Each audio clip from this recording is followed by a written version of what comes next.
আগামী ২৪ ঘন্টায় বাংলার আবহাওয়ায় ব্যাপক পরিবর্তন। কনকনে শীতের মাঝেই ফের তৈরি হচ্ছে বৃষ্টির সম্ভাবনা। বাংলার জেলাগুলিতে আবহাওয়ার ব্যাপক পরিবর্তন লক্ষ্য করা যাবে আগামী ২৪ ঘন্টায়। এদিকে দক্ষিণ বঙ্গোপসাগরে আবারও তৈরি হয়েছে নতুন ঘূর্ণাবর্ত, যেটি শক্তি বাড়িয়ে নিম্নচাপের রূপ নেবে এবং তার প্রভাবেই বাংলায় ফের বেশ কয়েকদিন বৃষ্টির সম্ভাবনা রয়েছে। তবে কোন কোন জেলাগুলিতে বৃষ্টির সম্ভাবনা রয়েছে এ বিষয়ে বিস্তারিত জানাবো সরাসরি লাইভ আপডেটে। বিস্তারিত জানতে ভিডিওটি অবশ্যই শেষ পর্যন্ত দেখবেন। আর সবার আগে সবার প্রথম আপনার জেলার আবহাওয়ার গুরুত্বপূর্ণ আপডেটগুলি জানতে আপনার জেলার নামটি কমেন্ট করে জানিয়ে দেবেন আর আমাদের ইউটিউব চ্যানেলটি সাবস্ক্রাইব করে আমাদের সঙ্গে থাকবেন। আসবো ঝড় বৃষ্টির গুরুত্বপূর্ণ আপডেটে। তার আগে দেখে নেব রবিবার ২৮শে ডিসেম্বর পশ্চিমবঙ্গে উত্তর থেকে দক্ষিণ দুই প্রান্ত এবং বাংলাদেশ সহ উত্তর পূর্ব ভারতের রাজ্যগুলির আবহাওয়া দিনভর কেমন থাকবে, কোথায় আগামী কয়েকদিনে বৃষ্টির সম্ভাবনা রয়েছে রবিবার ২৮ তারিখ থেকে টানা ৪-৫ দিনে।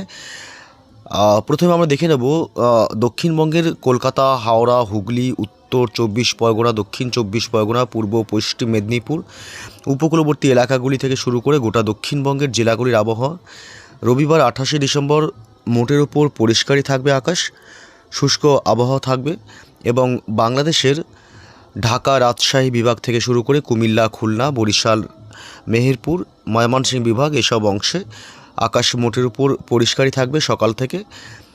তবে সকাল থেকে সিলেট বিভাগ সহ ময়মনসিংহের কিছুটা অংশে মেঘাচ্ছন্ন আকাশ লক্ষ্য করা যাবে এবং পশ্চিমবঙ্গের উত্তরবঙ্গের জেলাগুলিতে বিশেষ করে দার্জিলিং, কালিম্পং এবং শিলিগুড়ি, জলপাইগুড়ি এসব অংশের আকাশ সকাল থেকেই থাকবে আংশিক মেঘাচ্ছন্ন এবং কোচবিহার, আলিপুরদুয়ার জেলাতেও থাকবে সকাল থেকেই মেঘাচ্ছন্ন আকাশ। এদিকে মালদহ এবং উত্তর দক্ষিণ দিনাজপুরে আকাশ সকাল থেকেই মোটের উপর পরিষ্কার থাকবে রবিবার ২৮ তারিখে এবং বেলা বাড়তে রবিবার প্রায় বিকেলের পর থেকে বাংলাদেশের বেশ কিছু অংশে কিন্তু আকাশ আবারও মেঘাচ্ছন্ন হবে। রংপুর, ময়মনসিংহ বিভাগ এবং ঢাকা এসব অংশে কিন্তু আকাশ মেঘাচ্ছন্ন হবে দিনের একাধিক সময় এবং উত্তর পূর্ব ভারতের রাজ্যগুলি আসাম থেকে শুরু করে এদিকে ত্রিপুরা এবং মণিপুর এসব অংশে এবং মেঘালয়ের দিকেও আকাশ মোটের উপর মেঘাচ্ছন্ন থাকবে। তবে কোথায় কোথায় বৃষ্টির সম্ভাবনা রয়েছে আমরা আসবো সে আপডেটে। তার আগে দেখব তাপমাত্রার কী আপডেট পাওয়া যাচ্ছে এবং শীতের কী পূর্বাভাস রয়েছে। রবিবার ২৮ তারিখে বিগত কয়েকদিন ধরে কিন্তু শীতের একটা দাপট চলছে। সকালে এবং সন্ধ্যায় তাপমাত্রা নিম্নমুখী হওয়ার কারণে শীত বাড়ছে এবং ভালোই শীর্ষানি অনুভূত হচ্ছে শীতের। কনকনে শীতের মাঝে কিন্তু বৃষ্টির সম্ভাবনা আবার তৈরি হতে পারে এদিকে নিম্নচাপ এবং পশ্চিমী ঝঞ্ঝার প্রভাবে। আসবো সে আপডেট নিয়ে। তার আগে শীতের কী আপডেট।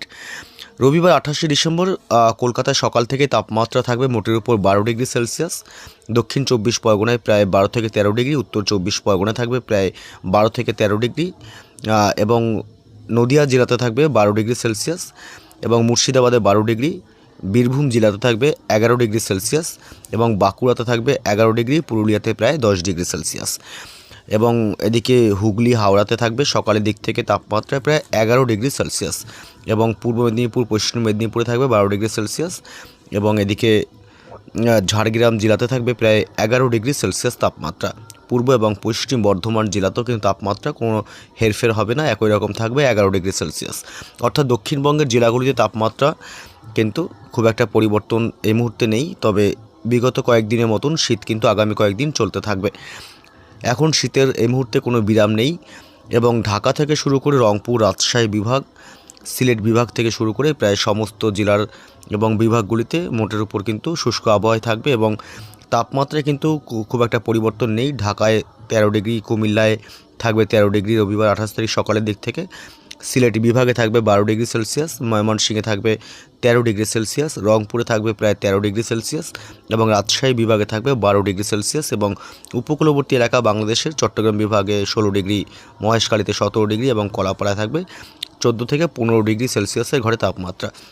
শীত জাঁকিয়ে রয়েছে রবিবার ২৮ তারিখেও শীত থাকছে, জাঁকিয়ে শীত পড়বে সকালের দিক থেকে। মালদহ জেলাতে উত্তরবঙ্গে থাকবে ১৩ ডিগ্রি সেলসিয়াস এবং উত্তর দিনাজপুর, দক্ষিণ দিনাজপুরে থাকবে প্রায় ১৩ ডিগ্রি সেলসিয়াস এবং এদিকে কোচবিহার, আলিপুরদুয়ার জেলাতেও থাকবে প্রায় তাপমাত্রা ১২ থেকে ১৩ ডিগ্রির ঘরে। শিলিগুড়ি, জলপাইগুড়িতে ১৩ থেকে ১২ ডিগ্রি এবং এদিকে দার্জিলিংয়ে থাকছে প্রায় ৭ ডিগ্রি সেলসিয়াস এবং কালিম্পংয়ের দিকে প্রায় ১২ ডিগ্রি। তাপমাত্রায় পরিবর্তন কোথাও নেই, তাপমাত্রা এই মুহূর্তে ওঠানামা করছে না। তবে আগামী টানা এক সপ্তাহ তাপমাত্রা একই রকম থাকবে, তারপর শীত আরও বাড়তে পারে বলে আশা করা হচ্ছে।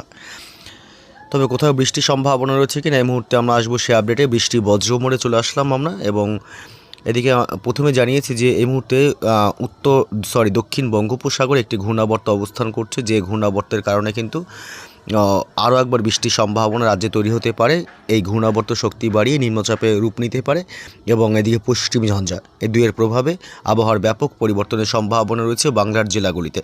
তবে কোথায় বৃষ্টির সম্ভাবনা রয়েছে রবিবার সকাল থেকে দেখা যাক একবার। রবিবার 28 ডিসেম্বর সকাল থেকে পশ্চিমবঙ্গে উত্তর থেকে দক্ষিণ প্রান্তে, দক্ষিণবঙ্গের কলকাতা, হাওড়া, হুগলি, উত্তর এবং দক্ষিণ 24 পরগনা, পূর্ব পশ্চিম মেদিনীপুর জেলা, বাঁকুড়া, পুরুলিয়া থেকে শুরু করে দক্ষিণবঙ্গের কোনো অংশেই কিন্তু রবিবার বৃষ্টির কোনো সম্ভাবনা নেই। মোটের উপর আবহাওয়া শুষ্কই থাকবে। উত্তরে হাওয়ার দাপট থাকবে, কনকনে শীত থাকবে আগামী কয়েকদিন সকাল এবং সন্ধ্যা রাতের দিকে। তবে বৃষ্টির কোনো সম্ভাবনা দক্ষিণবঙ্গের জেলাগুলিতে নেই। বাংলাদেশের ঢাকা, রাজশাহী, রংপুর, সিলেট বিভাগ, চট্টগ্রাম বিভাগ থেকে শুরু করে বরিশাল, খুলনা, মেহেরপুর কোথাও কিন্তু বৃষ্টির কোনো সম্ভাবনা রবিবার 28 সকাল, দুপুর, সন্ধ্যা বা রাতের দিকে থাকছে না। আবহাওয়া মোটের উপর শুকনোই থাকবে। এবং পশ্চিমবঙ্গের উত্তরবঙ্গের জেলাগুলির আবহাওয়ার আপডেট যদি একটু দেখি, তাহলে পশ্চিমবঙ্গের উত্তরবঙ্গের জেলাগুলির দিকে, বিশেষ করে দার্জিলিং এবং কালিম্পংয়ের দিকে হালকা থেকে সামান্য মাঝারি বৃষ্টি হতে পারে। অতি সামান্য বৃষ্টির সম্ভাবনা বেশি থাকবে দার্জিলিং এবং কালিম্পংয়ের দিকে। সাথে বজ্রপাতের আশঙ্কা রয়েছে। এবং শিলিগুড়ি, জলপাইগুড়ি জেলা, আলিপুরদুয়ার, কোচবিহার এবং মালদহ এবং উত্তর এবং দক্ষিণ দিনাজপুর এসব অংশে কিন্তু কোনো বৃষ্টির সম্ভাবনা এই মুহূর্তে নেই। এবং সোমবারের আপডেট যদি আমরা দেখি, তার আগে দেখব একটু উত্তর পূর্ব ভারতের রাজ্যগুলির আবহাওয়ার কী আপডেট, মানে বৃষ্টির কী আপডেট পাওয়া যাচ্ছে। এদিকে আসামের গুয়াহাটির আশেপাশের এলাকায় হালকা অতি সামান্য ছিটেফোঁটা 2-1 পশলা বৃষ্টি হতে পারে, নাও হতে পারে, সম্ভাবনা খুবই কম। এছাড়া ত্রিপুরা, মেঘালয়, মণিপুর, মিজোরাম কোথাও কিন্তু বৃষ্টির সম্ভাবনা উত্তর পূর্ব ভারতের রাজ্যগুলিতে এই মুহূর্তে নেই, অর্থাৎ রবিবার 28 তারিখে নেই। এবং সোমবার 29 তারিখের কী আপডেট পাওয়া যাচ্ছে, সোমবার 29 তারিখ পশ্চিমবঙ্গের উত্তরবঙ্গের জেলাগুলিতে কিন্তু, উত্তরবঙ্গের শুধুমাত্র দার্জিলিং এবং কালিম্পংয়ের দিকে একটু বৃষ্টির সম্ভাবনা রয়েছে। দার্জিলিং এবং কালিম্পং, কিছুটা শিলিগুড়ির দিকেও কিন্তু 2-1 পশলা বৃষ্টি হওয়ার সম্ভাবনা রয়েছে। তবে আলিপুরদুয়ার জেলা এবং কোচবিহার জেলাতে কিন্তু বৃষ্টির সম্ভাবনা এই মুহূর্তে সকাল, সন্ধ্যা, দুপুর, রাত নেই। এবং উত্তর দিনাজপুর, দক্ষিণ দিনাজপুর এবং মালদহ জেলা, অর্থাৎ উত্তরবঙ্গের বাকি জেলাগুলিতে কিন্তু বৃষ্টির সম্ভাবনা নেই। শুধুমাত্র দার্জিলিং এবং কালিম্পংয়ে 2-1 পশলা বা হালকা বৃষ্টি হতে পারে। পশ্চিমবঙ্গের দক্ষিণবঙ্গের জেলাগুলি, এদিকে উত্তর 24 পরগনা, দক্ষিণ 24 পরগনা, হাওড়া, হুগলি, নদিয়া জেলা থেকে শুরু করে কলকাতা এবং পশ্চিমের পুরুলিয়া, বাঁকুড়া থেকে শুরু করে 2 বর্ধমান, কোথাও কিন্তু বৃষ্টির কোনো সম্ভাবনা, বা উপকূলবর্তী এলাকাগুলিতে কিন্তু কোনো বৃষ্টির সম্ভাবনা এই মুহূর্তে সোমবার 29 তারিখে নেই। এবং বাংলাদেশের ঢাকা থেকে শুরু করে রংপুর, রাজশাহী বিভাগ বাংলাদেশের কোথাও বৃষ্টির সম্ভাবনা নেই। সিলেট বিভাগ থেকে শুরু করে গোটা বাংলাদেশ জুড়েই আবহাওয়া মোটের উপর শুষ্কই থাকবে, এবং কনকনে শীতের সম্ভাবনা বেশি থাকবে। তবে বৃষ্টির সম্ভাবনা 29 তারিখেও কোথাও নেই। এবং মঙ্গলবার 30 ডিসেম্বরও কিন্তু বৃষ্টির সম্ভাবনা কোথাও নেই। আমি যদি একটু দেখি, তাহলে সোমবার 29 তারিখে কিন্তু উত্তর পূর্ব ভারতের রাজ্যগুলিতে কিন্তু কোথাও বৃষ্টির সম্ভাবনা খুব একটা নেই, যদিও হয় 2-1 পশলা বৃষ্টি হতে পারে। এবং মঙ্গলবার 30 তারিখ কিন্তু আসামের গুয়াহাটির দিকে একটু ভালো পরিমাণে বৃষ্টির সম্ভাবনা রয়েছে, হালকা থেকে মাঝারি বৃষ্টি হতে পারে, সাথে বজ্রপাতের আশঙ্কাও থাকবে। এছাড়া কিন্তু কোনো রাজ্যে আর বৃষ্টির সম্ভাবনা থাকছে না। এবং মঙ্গলবার 30 তারিখ বাংলাদেশ সহ পশ্চিমবঙ্গে উত্তর থেকে দক্ষিণ 2 প্রান্তই মোটের উপর আবহাওয়া শুষ্কই থাকবে। তবে এদিকে শিলিগুড়ি এবং দার্জিলিং এবং কালিম্পংয়ের দিকে কিন্তু একটু বৃষ্টির সম্ভাবনা থাকবে, এবং সাথে বজ্রপাতেরও কিন্তু আশঙ্কা রয়েছে। এদিকে দক্ষিণ বঙ্গোপসাগরে যে ঘূর্ণাবর্ত সৃষ্টি হয়েছে, সেই ঘূর্ণাবর্তের কারণে কিন্তু বৃষ্টি আবারও আসতে পারে বাংলার বেশ কিছু অংশে। ঘূর্ণাবর্ত এই মুহূর্তে যা সৃষ্টি হয়েছে তা কিন্তু নিম্নচাপে রূপ নিতে পারে বলেও কিন্তু আশঙ্কা করা হচ্ছে। আর যদি নিম্নচাপে রূপ নেয়, তবে একটা বৃষ্টি কিন্তু আশঙ্কা করা যাচ্ছে যে বাংলায় হতে পারে, এবং পশ্চিমী ঝঞ্ঝাও কিন্তু দাপট বাড়তে পারে। পশ্চিমী ঝঞ্ঝা এবং এই ঘূর্ণাবর্ত, এই দুয়ের ফলায় কিন্তু আবারও বাংলার জেলাগুলিতে আবহাওয়ার বেশ কিছুটা পরিবর্তন কিন্তু লক্ষ্য করা যেতে পারে বলে আশা করা যাচ্ছে। এই ক্ষেত্রে বৃষ্টি হলে কিন্তু বেশ কিছু চাষিদের সমস্যার মুখে পড়তে হতে পারে, এমনটাও আশঙ্কা করা হচ্ছে। যদিও বা এখনও নিম্নচাপে পরিণত হয়নি এই ঘূর্ণাবর্ত, এই মুহূর্তে কিন্তু বৃষ্টির তাই আপডেট কোনো নেই। ঘূর্ণাবর্ত নিম্নচাপে রূপ নিলে শক্তি বাড়িয়ে তবে কিন্তু একটা বৃষ্টির সম্ভাবনা থাকবে। এ বিষয়ে পরবর্তী আপডেটে আপনাদেরকে অবশ্যই আপডেট দেব। নিউ আপডেট কি আসে, তাহলে কিন্তু আবহাওয়ার বদল আসতে পারে বাংলার জেলাগুলিতে যদি নিম্নচাপে তৈরি হয় এই নতুন ঘূর্ণাবর্ত।